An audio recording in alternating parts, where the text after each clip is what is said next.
वेदों तथा श्रीमद् भगवद गीता के ज्ञान को प्राणी मात्र तक पहुंचाने के प्रयास में लगे हमारे चैनल सनातन धर्म ज्ञान गंगा में आप सभी का स्वागत है। मेरे प्यारे कृष्ण भक्तों, आप सभी को जय श्री कृष्णा। मेरे प्यारे कृष्ण भक्तों, सनातन धर्म ज्ञान गंगा चैनल के आज की वीडियो में हम लोग श्रीमद् भगवद गीता के अध्याय 14 के श्लोक 5 को भगवान श्री कृष्ण जी की कृपा से सरल रूप में सुनने और समझने का प्रयास करेंगे। जय श्री कृष्णा।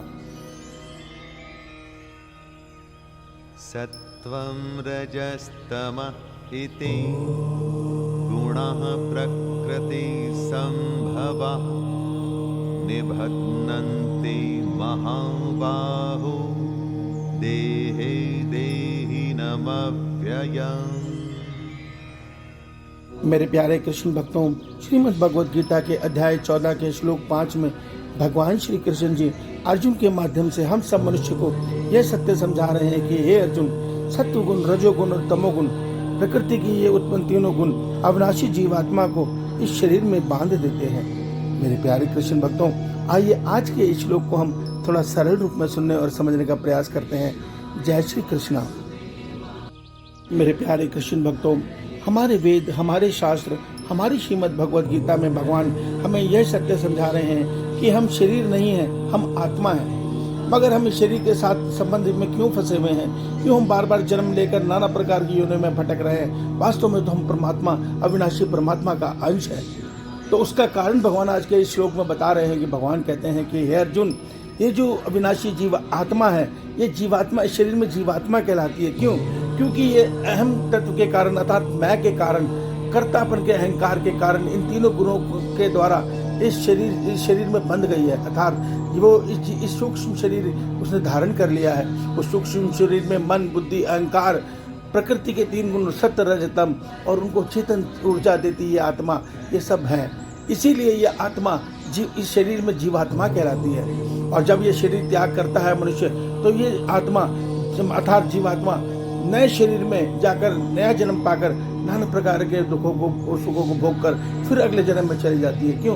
क्योंकि यहाँ पे जब तक आत्मा अर्थात जो मैं है, मैं तत्व है, जब तक वो संसार में रहेगा, मैं शरीर हूँ, मैंने ये किया, मैंने वो किया, तब तक वो जीवात्मा कहलाएगा। अर्थात वो आत्मा इस शरीर में फंसी रहेगी।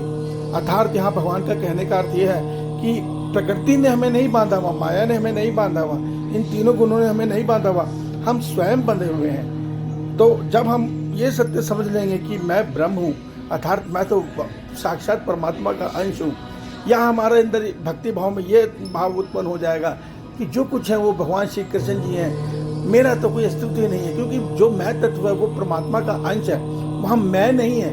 ये मैं तो अहम तत्व कह रहा है कि मैं। इसी कारण मन बुद्धि में हमारे ये बस चुका है कि मेरा शरीर ही मैं हूँ और मैं ही सब कुछ कर रहा हूँ। वास्तव में जो मैं तत्व है वो तो आत्मा है, और वो शरीर में बंध कर अपने आप को शरीर समझ रही है।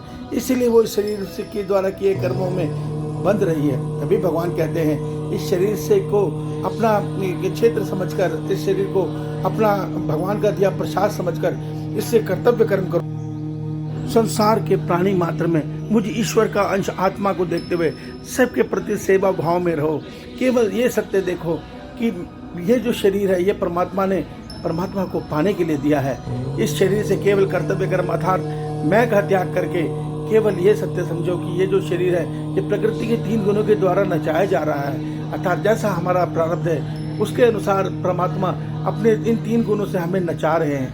ये कैसे नचा रहे हैं ये हम आगे विस्तार से समझेंगे, मगर हमें ये सत्य समझ लेना है कि हम तो दृष्टा आत्मा है, हम कुछ नहीं कर रहे।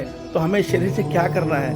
प्राणी मात्र में परमात्मा को देखते हुए सबको सुख ऐसे मिले, इस सेवा भाव में कर्म करना है, और जो हम कर्म करें उसको परमात्मा को अर्पण कर देना है। बस इतने से हमारा अहम जो बंधन है वो टूट जाएगा और हम तीनों गुणों से मुक्त होकर अपना हमारा जो मन बुद्धि है वो आत्मा में लय हो जाएगा, अर्थात आत्मामय हो जाएगा, और उस मन बुद्धि में केवल परमात्मा का वास हो जाएगा और हम एक निष्ठ परमात्मा में स्थित हो जाएंगे। उसी को समाधि अवस्था कहते हैं। वही अवस्था भक्त मीरा माँ बनकर, सूरदास बनकर या अन्य महान भक्त बनकर परमात्मा में स्थित हो जाता है। उसकी नज़र में परमात्मा के अतिरिक्त कुछ और रह ही नहीं जाता।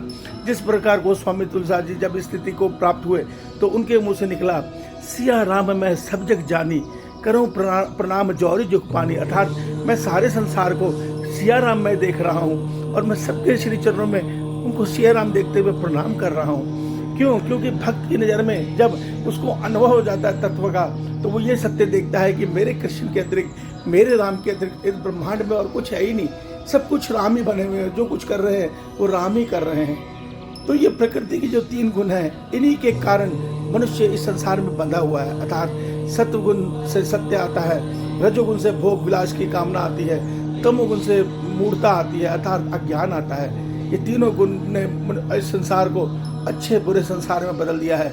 कोई रजोगुण में भोग विलासी बना हुआ है, कोई तमोगुण में राक्षस बुद्धि बना हुआ है, कोई सत्वगुण में देवीय प्रकृति पाकर अच्छे अच्छे कर्म कर रहा है। इस सत्य को समझिए। वास्तव में किसी की आत्मा कुछ नहीं कर रही, वो दृष्टा बनकर इस शरीर को केवल चेतन ऊर्जा दे रही है। इस सत्य को समझिए। श्री भगवान आप सबका कल्याण करें। आपका दिन शुभ हो। जय श्री कृष्णा, जय श्री कृष्णा, जय श्री कृष्णा।